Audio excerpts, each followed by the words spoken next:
What's up, everybody? Welcome to the Strength Solutions Podcast. Today we have a special guest. But before that, remember, you can look us up on Spotify and Apple. You can rate and review us. Then check it out. We're on YouTube right now. You can really give us that like button down below. Also, hit the subscribe so you can hear Nathaniel whine about his long hair.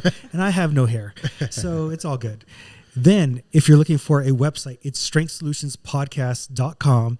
And on there, we have free blogs, free guides, and programs on there for purchase.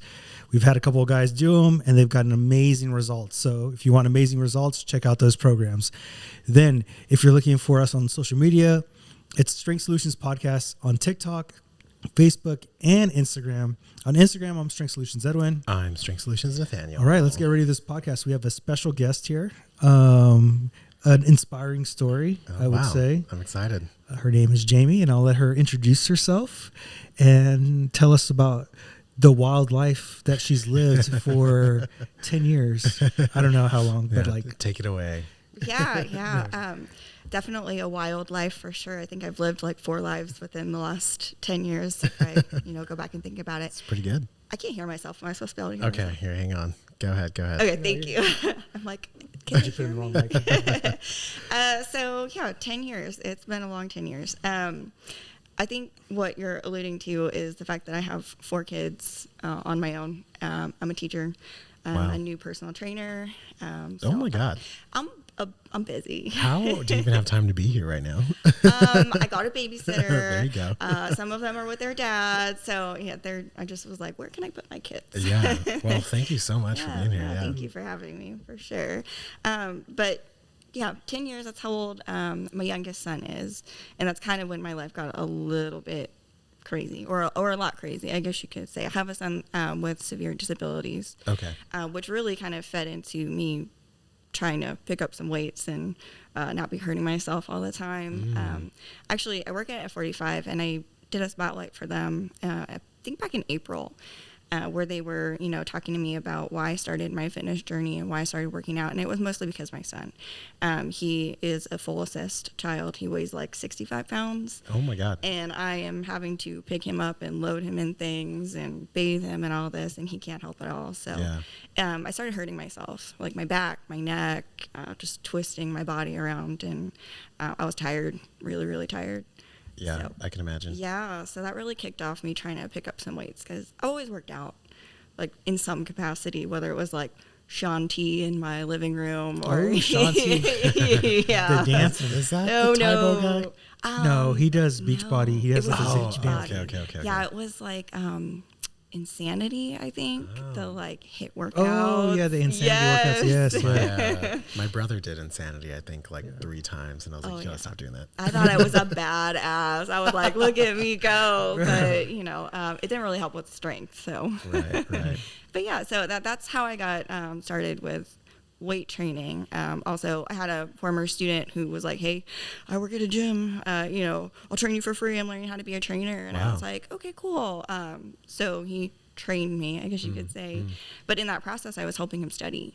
And I was reading through the material with him, and I was like, I love this stuff. Dude, what the heck? That's so cool. Yeah, I geeked out over some of it. I was like, I love this so much. And I am a teacher, so I love to learn things, right? And I love reading. So that kind of led me down the path to become a personal trainer. What grade do you teach? Or So I teach high school right now. It's freshmen and seniors. Got it. So, yeah. That's a big dynamic. That's a big dynamic. It really is. That's like children straight out of middle school and then almost adults. Right.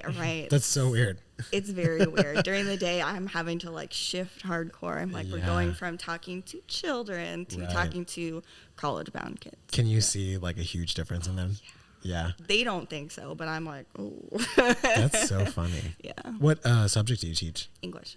Oh, okay. Yeah, we were talking about that when I walked in. He said something about numbers, and I'm like, I don't do numbers. Don't talk to me about that. No. Yeah. Everybody has their specialty, right? That's not mine. So you have a child with disabilities. Is there stuff for women that are out there that this may happen to and stuff like that? How do you get assistance? Do you get help at all or anything like that with that? Funny story.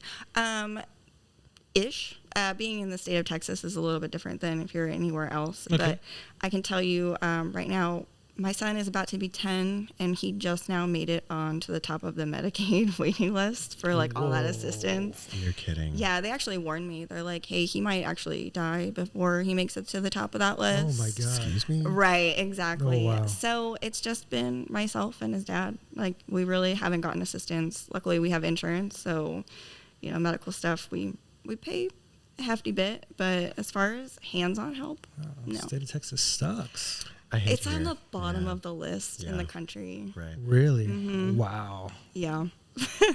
I'm like in awe right now. Yeah, it's the worst. So how do you fit this working out into your schedule then?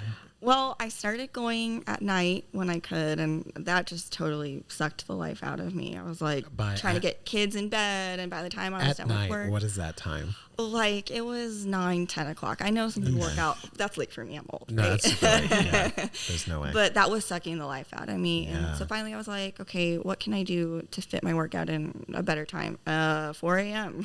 Yeah. So I work out at 4 a.m. every day. And people think that's crazy, but I'd much rather do that. That's just what you have to do. Yeah, absolutely. That's just where it fit in, for sure. I mean, we talk about it all the time. If you don't get it done early, you're just not going to get it done. Right. Right. Yeah. I mean, the fact that you even tried for a moment to go late at night is crazy. Because, I mean, when I get done with work, I'm like, that's the last thing I'm doing today. Right, right. And that's what started happening. I was like, no, I'll skip it. I'm tired. And I was like, this isn't working. So. Yeah. So, okay, working out at 4 a.m. We hear a lot of people a lot of the times tell us that like maybe they don't have time, aren't able to do things like that, etc. How do you manage like a sleep schedule, something like that? Are you getting a normal amount of sleep or are you not? I mean, I'm probably getting less sleep than I should, but I feel like that's the case for most people, right? True. But I do go to bed fairly early. Luckily, my kids, you know, my older kids, they're old enough they can put themselves to bed. My younger kids go to bed early enough where 9 o'clock I can be out. Oh, that's not bad. That's That pretty is pretty good, actually. Yeah, that's really good. And I mean, I wake up 15 minutes before I'm at the gym, so Right. I'm like, get out the door. Yeah, go to sleep in the workout class. Yeah, basically, yeah. So that being said, I know you're doing F45, and I've noticed you've been really consistent with F45. For sure. What makes it something that you want to go to every day? Because I know if I did F45, I wouldn't be consistent. And this is what I talk about. It's very individualized and you got to go based off what you enjoy. For sure. What do you enjoy about F45 and like their workouts and environment and kind of thing like that? It's definitely an energy thing. I'm never bored when I walk in there. It's also, for me, it's a chance. I don't have to do any thinking at all. I don't have to plan anything. I don't plan my workout. You know, they tell me exactly what I need to do. I don't get bored with the routine because it's always different. For me, that's what I need. I need to go to a gym where I don't have to do any thinking. And for like that hour that I'm there, I don't even have time to think about, oh, I should be doing laundry. Oh, what are my kids doing? Makes you really present. We're working. You know, it's a nonstop, fast-paced kind of thing. And for me, that's what I need. I've tried things like yoga. I've tried going to the gym and doing like a bro split, but my head will just be everywhere else. Yeah, for sure. And I don't need that. I need to just dial it in. Have you tried other types of places that sort of follow maybe a similar model, things like Orange Theory or things like that, or has it always Absolutely just been not, F45? because I really didn't like group fitness. Like the idea of group fitness made me cringe. F45 is group fitness, though, right? It is. Yeah. Okay. It is, and you know, I knew someone I know 2 people that worked there before I started, and they were like, "Come give it a try. You might like it." I was like, "Okay, I'll go try it." Tried a 4 a.m. class, and it took me about a week to decide if it was something I wanted to do or not, because I hurt for like a week straight, and B, I was like, that is a fast-paced, intense kind of environment. But then I realized, I haven't been consistent with going to the gym by myself. My schedule's been wonky. I'm like, let's give it a try, and there's been no going back. So has your perception of group fitness changed since then, or is it purely F45 that you enjoy? I think I'm okay with group fitness, but you really have to find what works for you. Like Orange Theory, I could never. I don't like running. That would, to me, that would be miserable. I wouldn't enjoy that. I think it's really just finding what works for you, whether that's group fitness or not. F45 just works for me. Good playlist, fun people, good workouts. We get strength training as well as cardio. So, and you can decide, if you want to just do cardio, just do cardio. If you want to just do strength, just do strength. Interesting. So, yeah. I've never really attended a place like that where they do like, I've never been to Orange Theory. I've should never go been to once. 45. We should. Yeah, that would be kind of fun, I think. Y'all should test them out. Yeah, I'd probably not last. I'd probably die. But that's really, really cool. So you said that you had done other things in the past, right? You've done things like a bro split or whatever, things like that. Now, I understand that they were maybe slow. Did you get any sort of result doing those types of things? For sure. For sure. It was just, it's slow. Like it should be. It's not a fast thing. Right. You get slow results. It was just more of the motivation. I definitely lacked in the discipline area as well. But, with F45, I have friends when I go. It's like kind of that social hour as well. And the gyms around me that I was going to just to lift, I didn't know anyone. Always felt a little bit awkward. So you were looking for that social aspect of it. I think so without knowing it. Oh, interesting. Without knowing it. Yeah. So I literally got a question the other day from like another trainer, and he was like, what do you tell clients that is not the norm? And I always tell them, working out's cool, but it's a lot about the social aspect of it. And we talk about all the time that having fun is part of the solution of like actually wanting to work out. For sure. And I see that you're always on Instagram with a certain friend of yours. Yeah. And y'all seem like y'all have become really close. Y'all like go out together and things like that. Did you meet her at F45 and then y'all just became really good friends and then y'all are good influences because y'all work out and like hold each other accountable? Like, that's what's exactly what it is. Yeah, we met at F45, a 4 a.m. class. She just started talking to me. I was like, who's this chick? Why is she talking to me? It's 4 a.m. Yeah. I'm like, why is anyone talking to me? Like, she's crazy. She's crazy. Has to be. No, we started talking. I mean, we've done fitness competitions together. We've definitely become friends. So that has been amazing to have. Fitness competitions. Hang on. Yeah. Like what? We did High Rocks What's back that? in March. It's kind of like a CrossFit hybrid training style thing. Okay. Does F45 like promote that? We just started. Okay, because I thought that's what I just saw. Yeah, we just started. Actually, that's me on the little advertisements for our studio. They use pictures of me because we did it back in March. Yeah. Do they promote it, or is it like an F45 sponsored thing? So we just started like pairing up with them, I guess. Okay. I don't know if we're like... It's a collab. Yeah, there you go. We could call it a collab. So we started offering High Rocks training classes. Oh. It's a new thing. Like I don't even know what the class looks like yet. So yeah. Yeah, dude, it's pretty cool. You do like rowing. There's different running. There's like lifting weights. It is literally like CrossFit, but a lot safer. Right. Movements. It's not like barbell cleans and stuff like that. So you're not doing Olympic lifts? No. They're not complex lifts. That's what I like about it because it's not like very complex lifts. It's kind of cool. It's a safer environment for the average individual. Are you doing lifts? You're not lifting per se. There's a sled push and a sled pull. Okay. There's like sandbag lunges, things like that. So there's some strength incorporated, but it's not, you're not lifting up a barbell or anything like that. Yeah. So are you like looking to get the best time? Or are you looking? Oh, certain people. We just wanted to finish without dying. Yeah, and, right. Yeah. Okay, that was our goal, and we just wanted to, test ourselves. What other ones have you done, or is that the only one you've done? I just did a 10K Spartan, which I will never Like obstacle course, right? Yes. Okay. I will never attempt that again, ever. Attempt? Does that mean you didn't finish it? I finished, but I almost died. Yeah. It was awful. What was the hardest obstacle to do? There were some I flat out couldn't do because it was like a height thing. I was too short for some of it. I'm like, they do not think about people's height when it comes to this. A lot of those are made for like males that are about like 5'8", 5'10". At least. Yeah. There was like 10 different variations of monkey bars. And by the time we were done, I was like, my hands are There's done. no way. There's just no way. What do? You just go around? Yeah, you can just go around. Oh, okay. Because, again, we weren't competing for competition. It's not like the super serious thing. No, like there's nobody watching you. I'm number one. You could literally just walk by everything and no one would know. That would totally be me. Be like, I did it. Yeah. Right? There were some I looked at them and I'm like, no, I'll pass. That's really cool. I've never done any sort of like obstacle course competition thing. Yeah, yeah. It was fun. If that's what you're into, I feel like for some reason we hit our 30s and we're like, let's do all this really stupid shit and see if we can. Yeah. So it was fun to try, but never again. Edwin, have you done any type of stuff like that? Besides, you've done a marathon, right? I've done a marathon, yeah. Just wondering, multiple? one. He's like, one's good. Yeah. Yeah. I had a good time. Interesting. Still have the best time at the gym, but Oh, nobody's hey. Nobody's talking about that. everyone's talking about that. We just need a placard. You should get like a little tiny one and just hang it up somewhere. We should do one next year.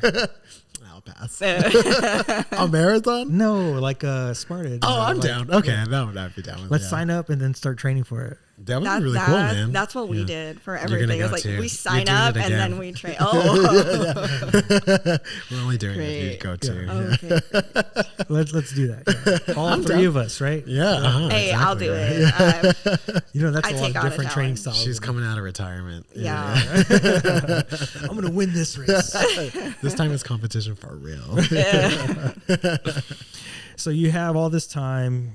You're a mother. You're a teacher. Now you become a trainer. Yes.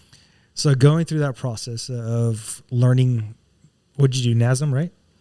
Or which one did you do? Yeah, I took the NASM course. Yeah, Yeah. So going through that, you've learned a lot, right? for sure. And you've just started. How do you feel like it transitions over to actual training? Some of it has been completely useless information. Yeah. Especially working at F45, right? Because I'm not writing plans for people Yeah. and things like that. So all of that, I mean, it's back there in my brain and I can answer questions and things like that. But I haven't had to use any of that. Transferred, I really feel like hands-on training is way more effective than test training, study training. So you're a F45 participant and trainer. Yes. Oh, Yes. Okay. Yeah. Interesting. When did you start as a trainer?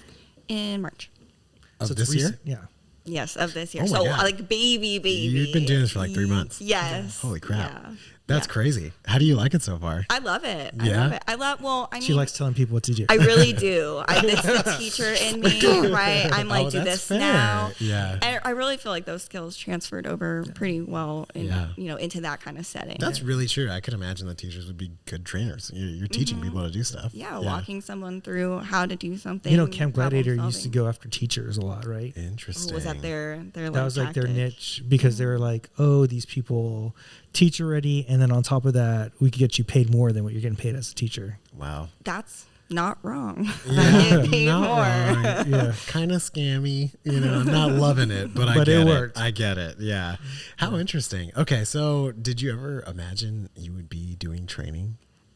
In a sense, yes. Uh-huh. It maybe not like a personal trainer, but I grew up being very athletic and being involved with Play like sports in school? absolutely. Like What'd you play? I was a swimmer, a diver. I'm a martial artist. Diver? I have a black belt. What? Okay, hold on. Yeah, You weren't wrong when you said she lived a million lives, man. I told you. lived all over the place. That's okay? crazy. A black belt in what?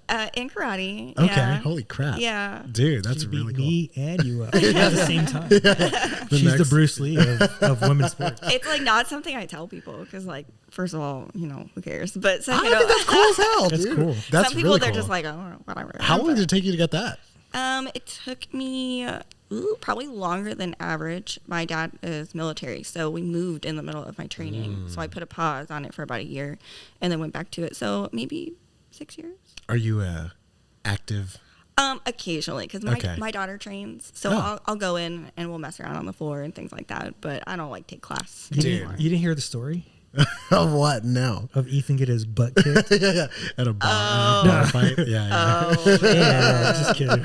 no, I always tell him, like, I just want to kick your ass once. Like, just let me kick your ass. Just one. Just give me a chance, The man. little teenage boy crying. Just break him in half, dude. No, he would probably show no mercy. That's so cool, man. Okay, so that's really awesome. Did you enjoy that? Do you feel like there was any transfer over in terms of, like, I would say maybe discipline Oh, or for any sure. of those types of things? Yeah. For sure, and helping coach people through their like mental struggle with working out too. Like there have definitely been times where I have been tested, whether that was on the floor, in the gym, whatever, and being able to talk someone through like, hey, like you're okay, take a breath, refocus, reset, you got this. I think that helps a lot to have that kind of skill. How interesting. I don't know if I've ever met a black belt in karate. Really, This might be the first time. Who? Ethan. Ethan. Yeah. What? Yeah. What? He's a black belt also? You didn't know this? No. I don't know. Do you not talk to people? I when know you- that he taught a class, right? He was doing that for a long time, right? Yeah, because he's a black belt. What the fuck? Yeah. Dude, I had no idea. Somebody who just black belts in karate just walking around. They're just handing them out like candy. Right. Yeah. Just like, one for you, one for you. I'll go online and buy my black belt certification. Oh, man. You just gotta wear one around. I wouldn't be surprised if that exists. That's so wild, man. Have you done any other martial arts? I've messed around with BJJ, but that's not for me. That's not my thing. Yeah. Why not?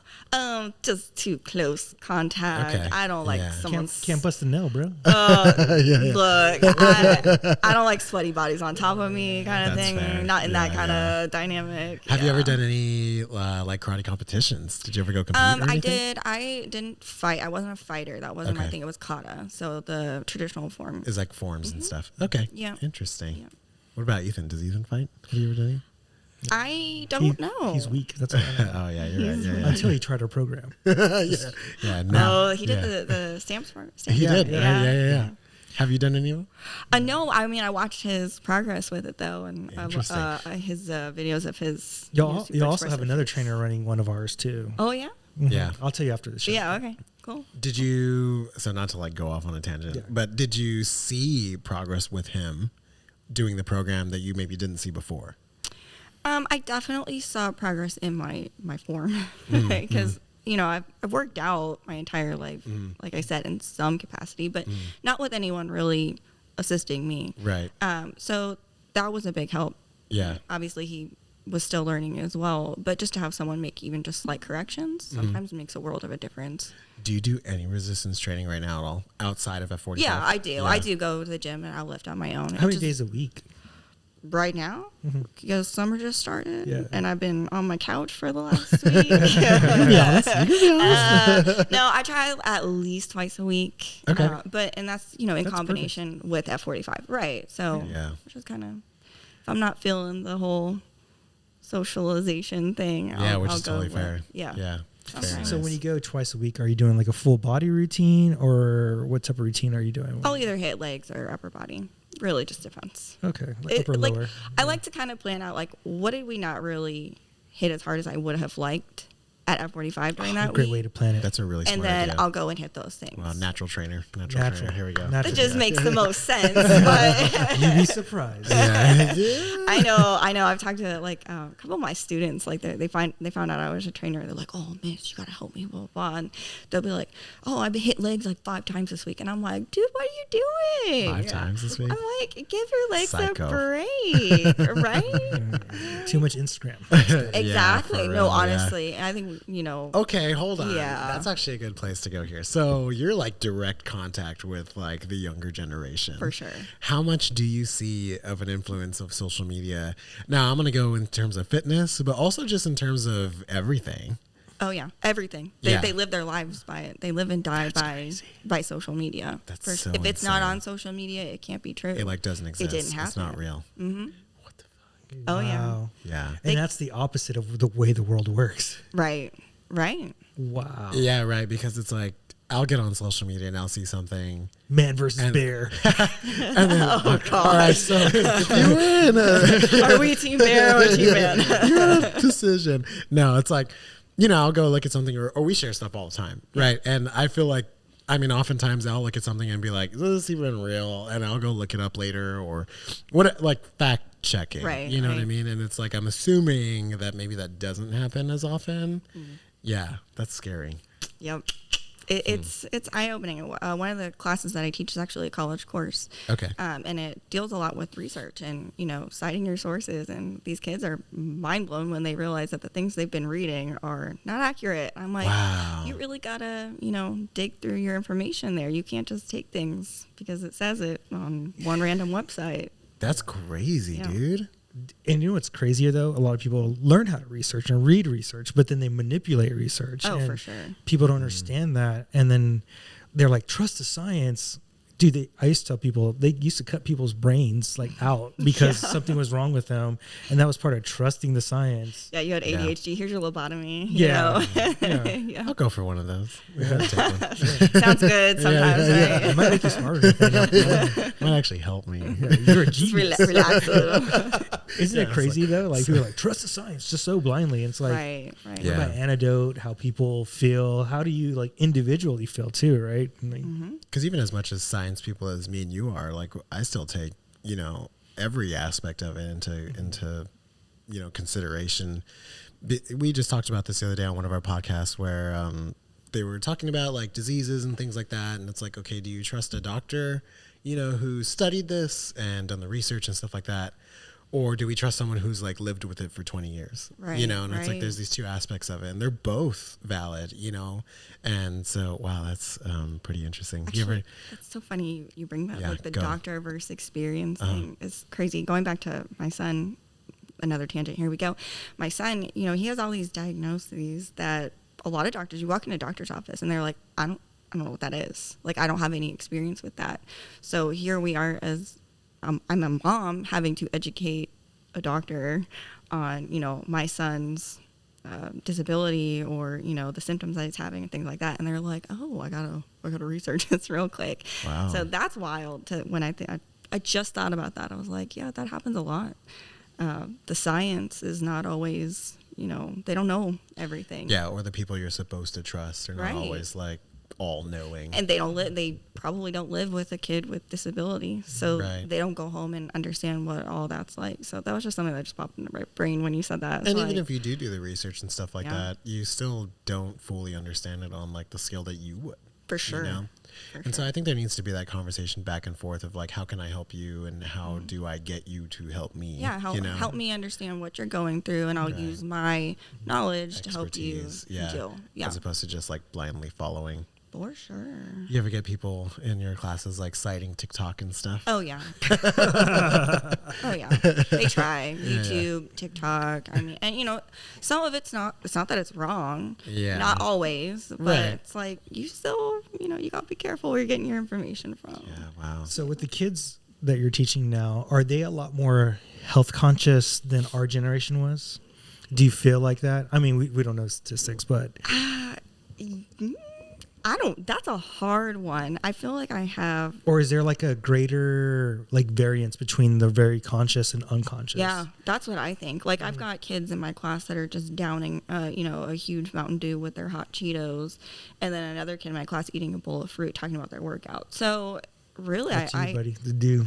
I get Oh, yeah. both. I get both. Some kids that I don't know that they've had a home cooked meal or a vegetable in the last 10 years. Wow. Yeah, and then some that they eat really, really well, and that's usually my athletes. My athletes seem to eat really well. It's funny because like when I was in school, I feel like the athletes ate the worst. Really? yeah. Yeah. Like they'd be at Whataburger 'Cause every we day worked and out stuff all like the that. Well, yeah, Right, I mean, I will say, like, when they go on their trips or whatever, they're definitely stopping For at sure. Whataburger. Yeah. The other day I was actually talking to, I'm going to say someone. And when I was talking to them, they were talking about a friend that they knew a long time ago and how this person was super fit and, back when they were in school and stuff like that. And then later on in life, they had kids or life happened or whatever. But she was like, it's kind of at this extreme level where I was like, how did they become so unfit when in high school they were like this picturesque version of like what you would expect? I could name it. I could tell you. Yeah. And so like when I was talking to them, I was like, well, the thing is that probably when they were, I asked, I was like, were they like an athlete? And she was like, yeah. And so I said, well, when people are athletes in high school, they tend to be able to get away with a lot of stuff, whether they are a male and they have super crazy high testosterone and they're working out every day and their coach is killing them and they're throwing up every night, Sure, yeah, or yeah. whatever it is, You're so extreme, throwing up every night. I didn't throw up every night being an athlete. I do it to stay fit. Oh, I see. It's gonna cause more issues out there. And so, and I was like, as time goes on, the habits that you had when you were younger, probably in their diet, don't change, but their fitness level does, right? sure. And so you kind of going this downhill thing where even a lot of the people that I knew in high school, I look at them now and I'm like, what the fuck? I think once you leave high school, unless you play a sport in college, it's really, organized sports go out the door for most of us, right? Right. Yeah. I mean, like, how many of us play a sport right now? If you don't get into the gym or find something to keep yourself busy, that's going to happen for sure. Yeah. Yeah. Yeah, so I think that transitions perfect to what I want to talk about next is you're a new trainer. Yeah. What are questions you have for us since we're experienced of like things that you might come along and like how do you handle those situations? Is there any questions you can think of? I have like a lot of questions. I'm trying to like Just weed pick through one. them Just in pick my one at a brain time. right now. I have like this one thing where I don't know if it's just the environment that we're in, but people who, no matter what, if you try to help correct their form or whatever, they're just like, nah, And what do you do in that situation? I mean, it's not that it's necessarily affecting their safety, but they're definitely not doing it right. Let me ask a question. Are they just not able to take the cueing, or are they like legit like, no, I'm doing it fine? They're not able to take the cueing. It's not Okay. like a defiance thing. It's Okay. just like a, So you're cueing them and they're just not correcting it? it's just not clicking with them. Does that happen? I think that's more Yeah, of a all the time. new trainer thing too. Okay. Yeah. Because you get better at cueing and you have to cue based on the individual. Sure. So for one person, I think we did a rowing video on our YouTube and we talked about like when you row, you want to scrape your elbows, right? That might work for somebody where another person might be using their hands lighter on the row. Okay. So that way they force them to use more of their back. So it's learning how to cue differently. And as you get better at cueing people, you'll get better at like, okay, this individual may need this cue and this individual may need that cue. Oh, for sure. And so they're doing the same movement, but they need different cueing and it all competes from the brain, right? Sure. And the issue is too that you're in a difficult environment, right? You're in Yeah. a group setting, Right. and it sounds like it's really fast. Right. So your cueing is probably short, fast. You don't have a lot of time to just stand there and Right. fix someone's Right. positioning and things like that. So you're gonna face that problem. Now, I think if you could overcome it, it'll probably make you even better, because if you can cue someone like this and fix their Right. form right away, Yeah. that's a really valid tool to have later on. Whereas we get the chance to like learn the person, right? All of these things where it's like, okay, I know that they don't do well with this, but they will do well if I do this way. Now, when I was going through my personal training certification, I remember that there was like, I think they said there was 4 different ways that people learn. I'll probably miss one of them, but it's either tactile. So you either can put your hands on them, right? Sure. And like literally like retract them and be like, do this, right?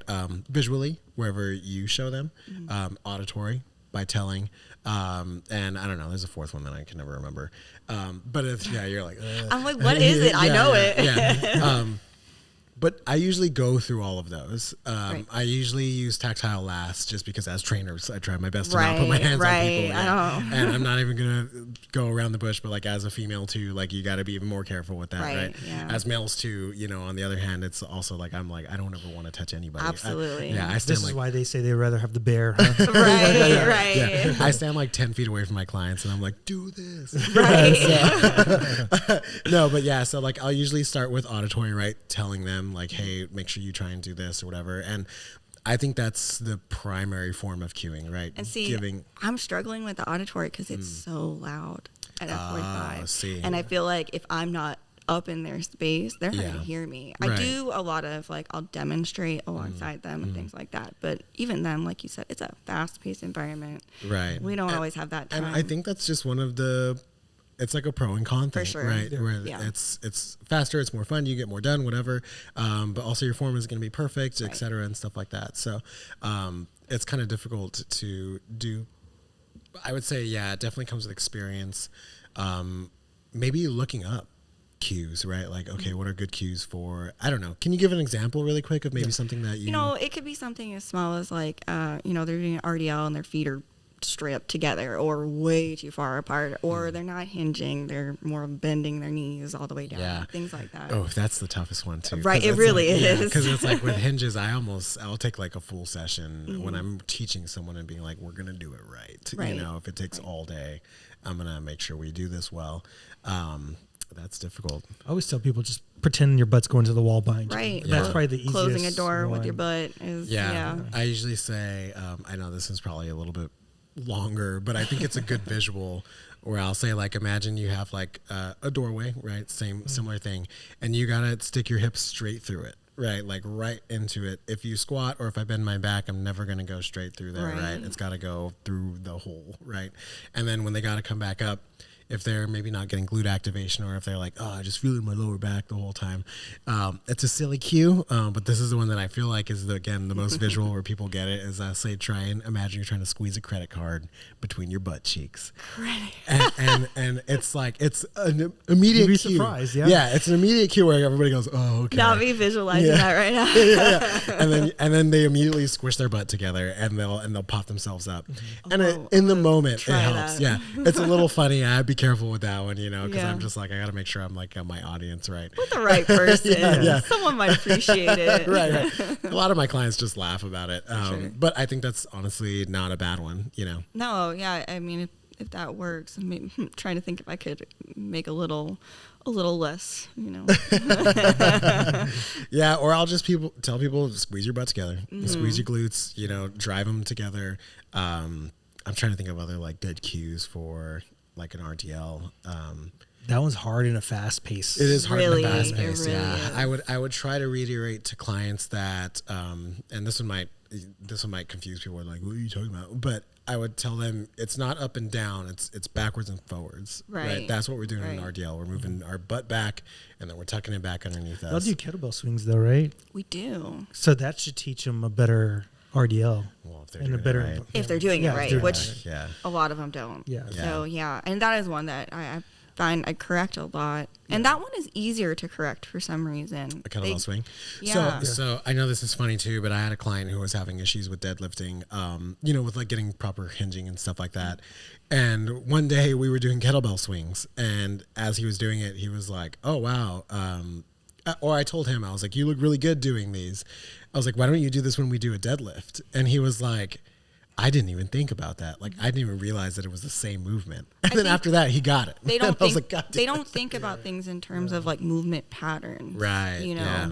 They're just like, oh, we're doing this now, right? They don't think about, oh, this is the same movement Yeah. pattern. So just maybe even different. doing that, if you notice that a lot of people have better kettlebell swings, just tell them, hey, you're going to do it exactly like a kettlebell swing. We're just not swinging the You weight. just have a bar in front of you. Yeah. And a No, lot of people that's might a get good, that. That's yeah. a good tip. Because yeah. a lot of people are thinking about the bar coming up. They don't realize by you going forward, the bar comes up automatically. Right, So right. sometimes you tell them like, just let your arms kind of hang. Like, Yeah. Right, yeah. I'll say, let your arms be free. They're not working. Or when they're coming back up, another cue I say is like, meet the bar with your hips, right? So when you're coming up yeah. they connect at the top together, right? If I'm using my back, it's never going to happen, right? Because I'm just doing that. And so, yeah, those are some. No, that's a good one. Yeah. Actually, I really like that. Mm-hmm. Yeah. What else? Do you have anything else?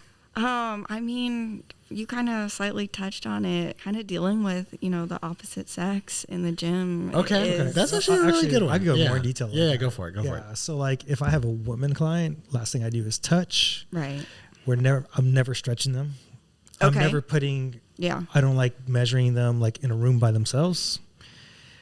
Leave the door open. You just don't put yourself in that situation. when Right, you're dealing with absolutely. Right. Avoid opposite the person. situation Avoid the situation altogether. Yeah. Yeah.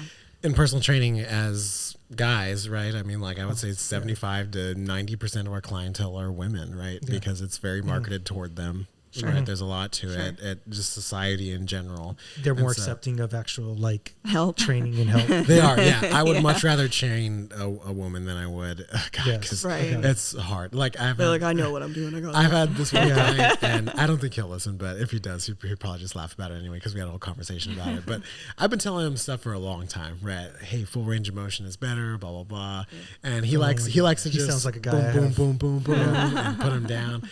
Great, fine, whatever. If you're enjoying it, if we're getting results, I'm cool with it. And so one day, he like finds this YouTube guy. Comes across him. I remember this story, yeah. The guy's all about full range of motion and blah blah blah. He comes back into the gym and he's like, "Dude, I learned all this stuff." And I was just like, "Yeah, dude." Like I was just happy that he was finally doing it. And at the end of it, he was like, "You have been telling me all of this." I'm glad he acknowledged that. Yeah. And I was like, "Yep." And Yep. and so, but I think it just took a while, for him to get to that. Now, going back to that same point is, I would definitely, number one is just not put yourself in a situation where you should even have to be worried about it. For right? sure. Yeah. Like I asked women, is it okay if I do a tactile cue? I don't the same ever thing. just Yeah. touch. A guy will just Right. touch. I'll be like, dude, Right. I need to move you here. Yeah, don't. But yeah. Now, when I was working in a physical therapy clinic, just in terms of touching in general, we had to touch people a lot because for sure. we either had to assist them doing things or, we need them to be a lot more correct, so we can't really just let things go. Like, it's kind of like, you're doing that wrong, you need to stop right now or your surgery is going to explode. And so one of the main things that they would tell us is that if you're going to touch someone, like, touch them, like, put your hand on them and like a firm positioning. No slow caressing. No one wants this Yeah. or like, because it just feels like, don't touch Right. me. Yeah, it's just weird. Then why were you touching me the other day? We're not Bro, that's later, bro. Hey. And Are you grooming me? So making sure that you're like getting like a full contact if you're doing it. And I would say in terms of now on the opposite, right? So for us, we have to do that because it just honestly feels more comfortable to be touched that way. But I would say that if you're a woman touching a guy, you want to like not come off weird at all. And if you're like slightly touching them, it's kind of like they're gonna be like, what is that about? Like, oh, she likes me. Or they'll be like, oh. Yeah. It's gonna be either you or oh. Yeah. And you don't want either of those responses, No. right? But if you're like, no, I'm doing this, move your shoulders this way. Oh, okay. Then So really purposeful. Really purposeful is what you want to be when you're touching anyone, especially when you're trying to cue and things like that. That's something that I would say, But to avoid stretching people. Do not do that ever. No, luckily, I've seen some stuff where I'm just like, what the I'll give you a fuck is perfect example. happening? There is one trainer. So like if you do stretch say the someone, name. right? I'm just happening, bro. Almost got literally was stretching a client, and so like when you're stretching a client, my inside knee is going to be up to actually like put myself away from their body, and I'm gonna be facing away from the body. He literally was open and like shoving his hip into her. Ew. And I was just like, oh no, dude. Not cool. I might know who you're talking about. Maybe. So, I think I might need a stretching session. Hold on. Ew. No. I'll get you later, bro. Pass on that. Yeah. It's like, Yeah. avoid direct eye contact. And these are like real things, right? Like, For sure. I mean, I hope anybody listening to that maybe has a trainer that's doing this is probably like, what the fuck? Like that actually is weird. But yeah, so those are like things that I would probably recommend or take into account whenever doing it. I don't know. Yeah, no, that was actually something when I was becoming a trainer at F45. It was like the head trainer was like, you got to touch them. Like I think it was like assisting them with like a bench press or something, right? So, at their wrists, right? Yeah. Nothing wild. Yeah. But I was like, my teacher brain is like, we don't touch people. Don't do that. We Yeah. don't touch people. Right. Yeah. Because definitely in a classroom, you also don't touch people. Right. So. Yeah. There's bigger ramifications there. Right. Yeah. I live and die by that. I am not Right. touching anybody. And so even then too, like if I'm spotting someone on a bar, I'm touching the bar. Right. I'm not touching the wrist. I'm not touching the hands. I'm Yeah, not we touching don't anything. use bars, so. True. If I'm doing like a dumbbell, let's say they're doing a shoulder press or something, it's on the elbow, For sure. Boom, Yeah. pushing, in this way, stuff like that. Because also I feel like doing it from the wrist is just Yeah, like. I think it's super weird. I uncomfortable. know. It Yeah, feels like I'm nothing. like, I'm like, yeah. I feel like I'm squeezing you. I'm like, I don't even know how to spot you like this. You're Yeah. like this. It's so weird. I agree. I have their pinky. Right. I'm guiding you, bro.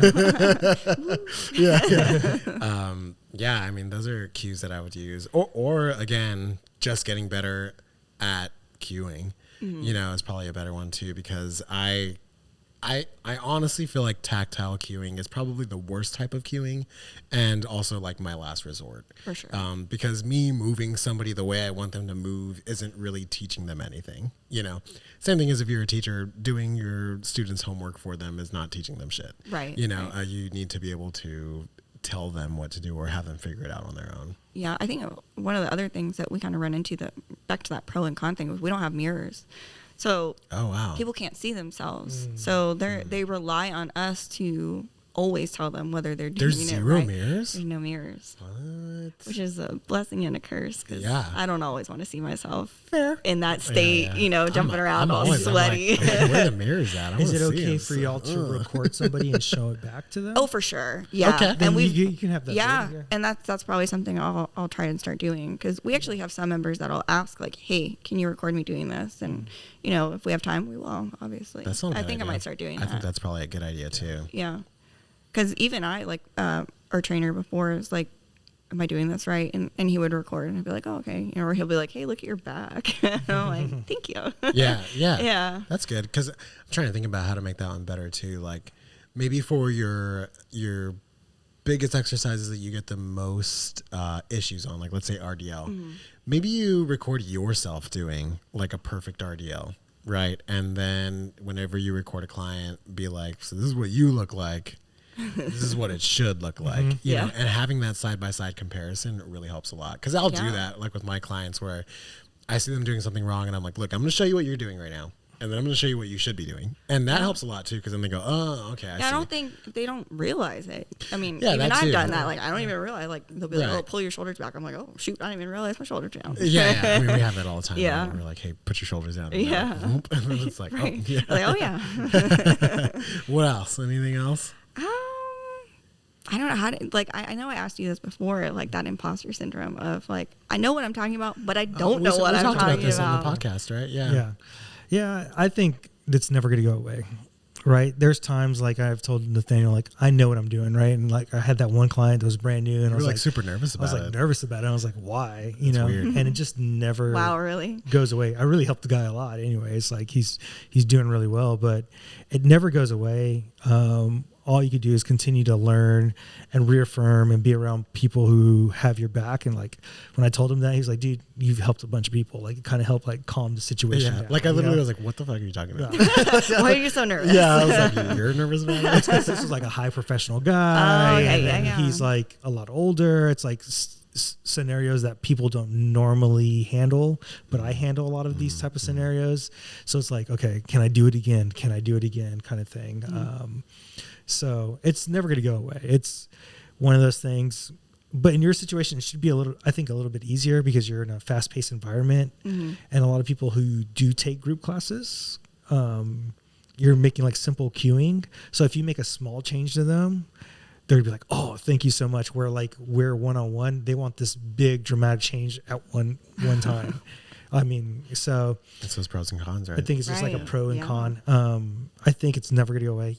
Just understand you know more than the average person to begin with, and there's Yeah. gonna be always people who know more than you, right? Oh, absolutely. And so in that same vein too, like it probably will never go away. There's even moments where I'll walk in and I've had the same client for 3 years and I'm like, do they think I'm like full of shit? Like, you know, yeah.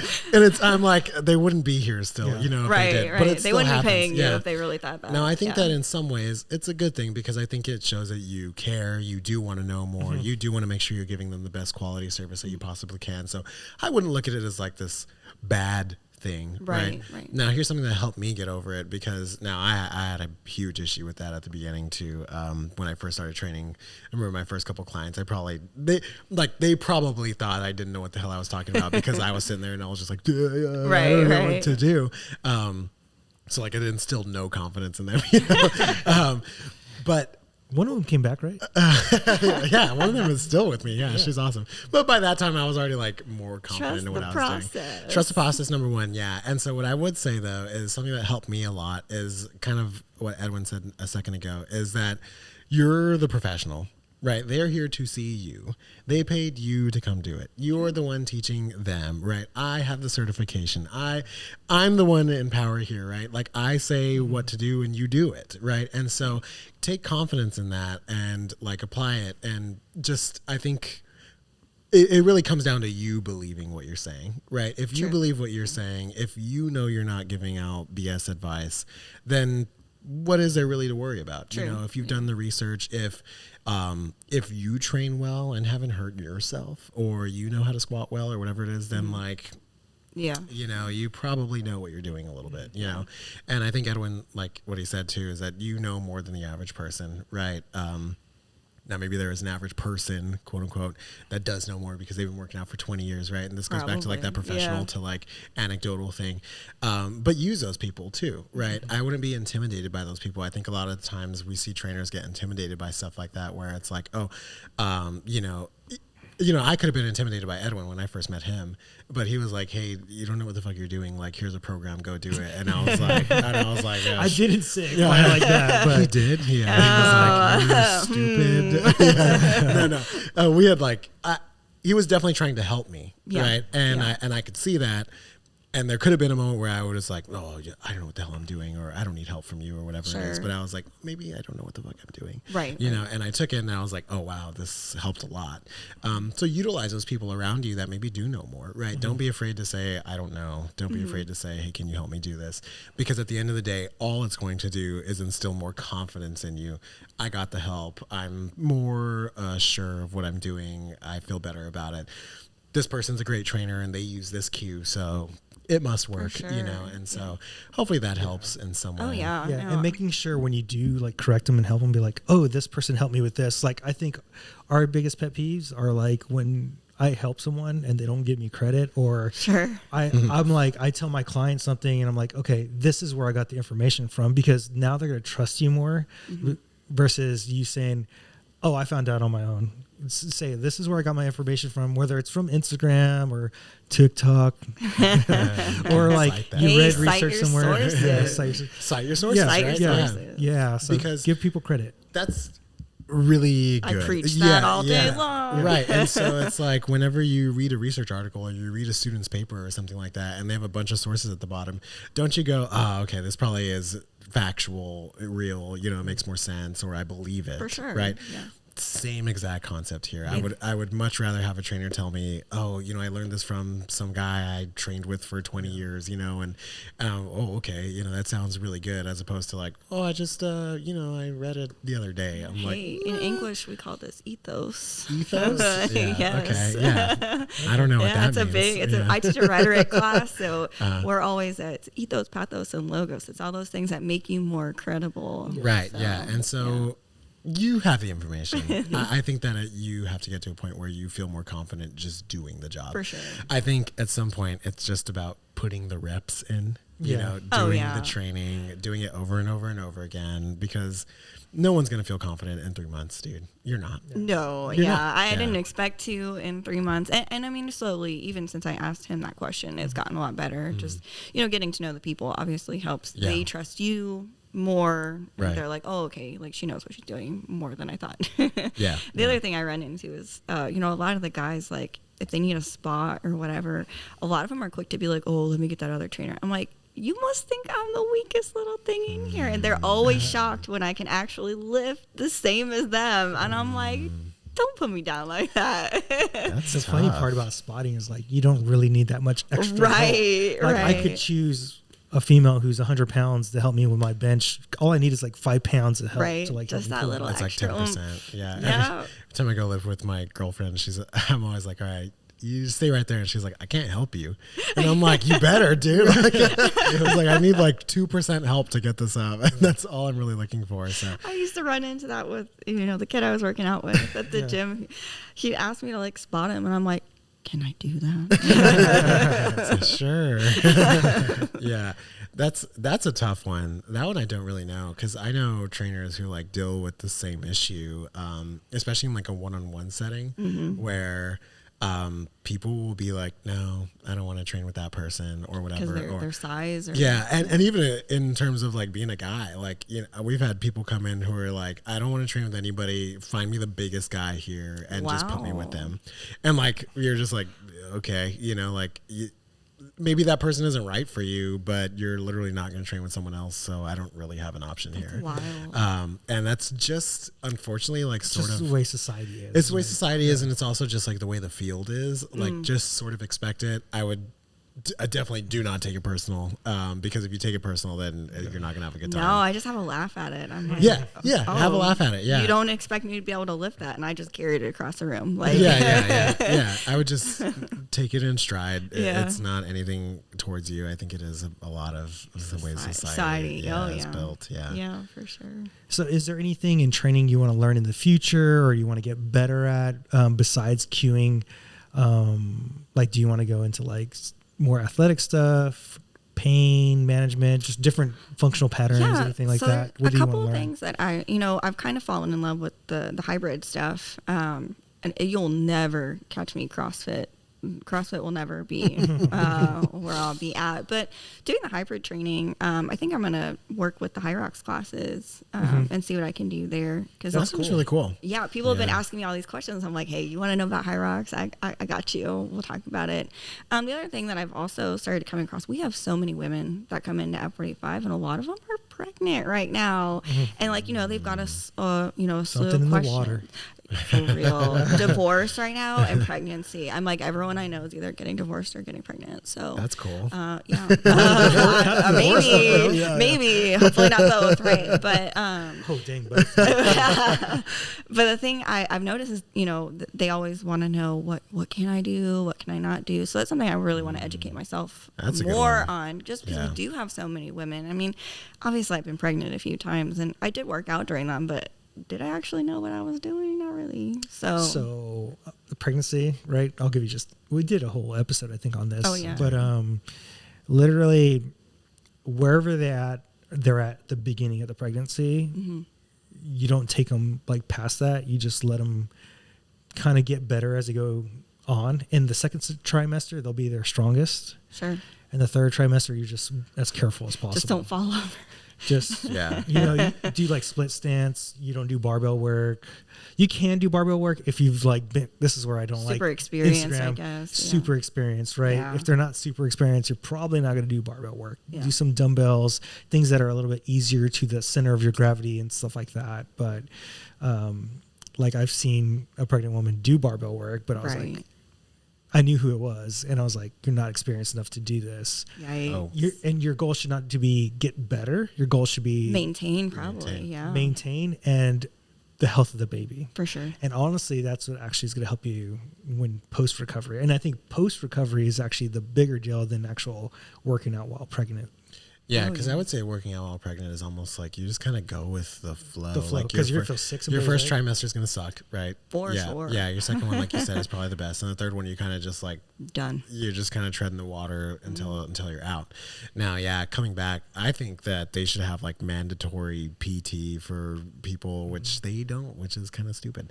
But I mean, like your pelvic floor, like core training, all this stuff, like you really come out with like a different body than you came into.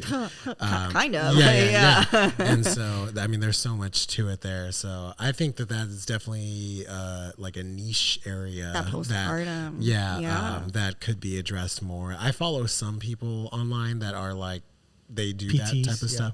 PTs or personal trainers, or just like, I guess I don't really know if they are personal trainers actually, but they're like moms who like do mom stuff. Yeah, moms doing mom things. Yeah. Which is like, the people who know it, you know what I mean? Like they're the ones who went through it. So kind of that's sort of like the theme of this podcast, right? Saying I can carry a baby. And like don't worry, we wish you could. Doing stuff like that and everything. So I think that's a really good actually avenue, if you ever decide to take it down. It really interests me. I have so many people that are like, oh, you have 4 kids and look at you, and I'm like, I just work out. Like, I mean, and you would know, right? You would be someone to talk to about it. Yeah. And I think a lot of people, they'll ask me questions and they'll be like, well, how'd you do it? And blah, blah, blah. And I'm like, well, I can tell you. I don't know if it was the right thing to do. True. But, but people come out of pregnancy with a lot of issues, peeing themselves and all that good stuff. Right. Yeah. Like their bodies are all sorts of out of whack. And, a lot of them, I don't know that jumping back into like group fitness is always going to be the best, but it's like, how can we get you back there slowly? At some point. Yeah. So would you think about eventually going into one-on-one training? I think and doing stuff like that? I think so. Yeah. I think I would really like to do that at some point, for sure. I think everybody should give it a shot. Yeah. Yeah. I almost wish that I had done that before doing F45, but it was just an opportunity thing. Yeah. It's either way, right? I mean, Yeah. I did like some group training before, and I think it has some transfer over. I think same way, other way. For sure. It's just I think from a business aspect, actually, I think it's great to do group training first, and then when you're ready to step away, you have people to pull from. You have clientele. Right. Yeah. And I don't know if I should be saying this, but I'm just saying, I like, don't a think lot of so. trainers do that, right? Yeah. Or starting at a big gym like a Lifetime Fitness, where you're going to have plenty of people who are wealthy enough to afford a trainer and stuff like that. Like, And I bet, Yeah. Things like that. I can imagine coming from group training to a one-on-one setting, I bet you're going to be like, this shit's easy. Like, I actually have the time to do all of these things or learn. And you'll get that extra aspect too, right? Like learning how to program, Right. learning how to do all this stuff. So it's just all different avenues. And I think that you shouldn't really, bar off any of them. If you want to try something, try it. And Yeah. if not, if you're happy where you're I at, then gotta, stay. find some more time in my schedule before Yeah, I you do figure have to that have one more time out. for that's that, going to be a yeah. while. Yeah, I mean, hey, we're in summer right now, so I've got some more time on my Yeah. hands. And Nice. always feel free. I think this is I think a lot of trainers don't do this, is they don't do things for free. And so like maybe there's somebody and you just train one person outside for free for a little while just to get a little bit experience doing that, or correcting form or working on your cueing, kind of like the guy I need a guinea pig. who Yeah. you used you as a guinea Yeah, pig, right? yeah. So same concept. I don't think enough trainers do that, and then they expect to get paid this amount of money. Right. Like, would I get paid for a one-on-one versus another trainer? And they're like, how do you get paid that much? Well, I was like, I bring a lot of value. Right. And that's the thing, Right. is like, as you bring more and more value, that's when you start getting paid more in our profession. I know trainers who are getting paid a couple $1,000 a month from one client just because they're that good. But these are like very Wow, high-end yeah. trainers. Like, they deal with like CEOs and stuff like that. But you can get to a point, but you have to bring that much value to For the sure, table, right? for So sure. take your time. I know we're creating this thing called Strength Solutions University to actually help trainers and regular people, Cool, yeah. and more on the apply side of education, where NASM was more just like a test. Material. Right. That's we're what all working on personal something training that's certifications are. more Yep. applied side, and it should be coming out hopefully within a year Oh, or that's 6 months or awesome. so, whatever, to help regular people and people like yourself. Yeah, because that's always what, that's the good stuff there. Putting it into action is what you need. Yeah. I think that's a good spot to stop right there. And if y'all are enjoying this podcast, we're on YouTube. You can subscribe down below. You can leave the like button. Also, we're on Spotify and Apple. You can also subscribe there. You can rate us 5 stars for us looking amazing here. Then if you're looking for a website, it's strengthsolutionspodcast@gmail.com, or sorry, strengthsolutionspodcast.com for the website. We have free blogs, free guides, and programs for purchase on there. Then if you're looking for a place to email us future fitness questions, it's strengthsolutionspodcast@gmail.com. TikTok, Instagram, and Facebook is Strength Solutions Podcast. On Instagram, I'm Strength Solutions Edwin. I'm Strength Solutions Nathaniel. Until next time, guys, what?